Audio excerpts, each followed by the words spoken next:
அண்மை செய்தி. மதுக்கரை நகராட்சி நிர்வாகம் ஊழலில் ஈடுபடுவதாக கூறி கட்சியினர் மற்றும் பொதுமக்கள் முற்றுகை போராட்டத்தில் ஈடுபட்டிருக்கிறார்கள். கோவை மதுக்கரையில் நகராட்சியில் ஊழல் புகார் எழுந்திருக்கிறது. அது குறித்த அண்மை செய்தியை பார்த்துக் கொண்டிருக்கிறோம். விரிவான விவரங்களுக்காக இணைகிறார் எம்முடைய செய்தியாளர் அருண். கூடுதல் விவரங்களை வழங்கலாம்.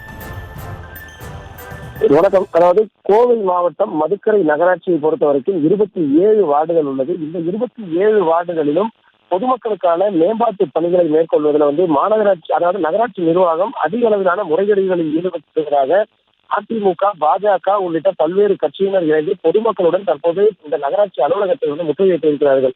குறிப்பாக 250 ரூபாய் மதிப்பிலான 25 கிலோ இடையிலான ப்ளீச்சிங் பவுடரை 1200 ரூபாய்க்கு வாங்கியதாக நகராட்சி நிர்வாகம் பில் எழுதியிருப்பதாகவும், அதே போன்று 20 வாட் எல்இடி விளக்கு 593 ரூபாய், ஆனால் அதற்கு 4050 ரூபாய் என்றும், 40 வாட் எல்இடி விளக்கு 897 ரூபாய் தான், ஆனால் அதற்கு 4900 ரூபாய் என்றும், கடப்பாறை 1000 ரூபாய் மதிப்பிலானது 2000 ரூபாய் என்றும் அவர்கள் அதற்கு உரிய ஒரு பில்லை எழுதி அவர்கள் முறைகேடுகளில் ஈடுபட்டு வருவதாக தற்போது அவர்கள் குற்றம் சாட்டியிருக்கிறார்கள். அதே போன்று நகராட்சி பகுதிகளில் எந்த விதமான மேம்பாட்டு பணிகளும் நடைபெறுவதில்லை.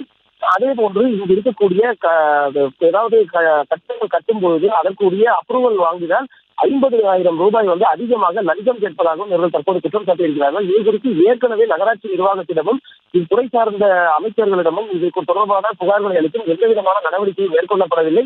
தற்போது நகராட்சியை பொறுத்தவரைக்கும் நகராட்சியில் இருக்கக்கூடிய அலுவலர்கள், அதிகாரிகள் தொடர்ந்து இது போன்ற முறைகேடுகளில் ஈடுபட்டு வருவதாக அவர்கள் குற்றம் சாட்டினார். தற்போது நகராட்சி ஆணையாளர் நேரில் சந்தித்து அவர்கள் மனுவை அளித்திருக்கிறார்கள். அதே வேளையில இதற்கு உரிய உண்மையான ஒரிஜினல் பில், அந்த பில்லுகளை கொண்டு அவர்களிடம் கொடுத்து, அதே போன்று ப்ளீச்சிங் பவுடர், எல்இடி விளக்கு போன்றவற்றை தாங்களாகவே வாங்கி நகராட்சி நிர்வாகத்திற்கு இதனை அன்பளிப்பாக வழங்குவதாகவும், இதனைத் தொடர்ந்தாவது இது போன்ற முறைகேடுகளில் ஈடுபடாமல் உரிய ஒரு முறையில அவர்கள் பில் எழுதி முறைகேடில் ஈடுபடக்கூடாது என்ற அடிப்படையில ஆணையாளரிடம் வலியுறுத்தியிருக்கிறார்கள். தொடர்ந்து அவர்கள் இந்த நகராட்சி அலுவலகத்திற்குள்ளேயே முற்றுகையிட்டு தலையில் அமர்ந்து தர்ணா போராட்டத்திலும் ஈடுபட்டார்கள்.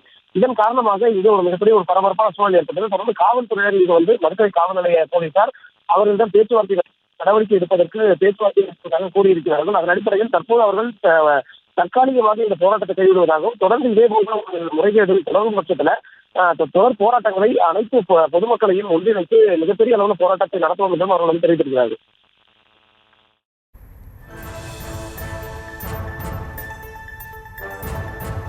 தற்போதைய விவரங்களுக்கு நன்றி அருண்.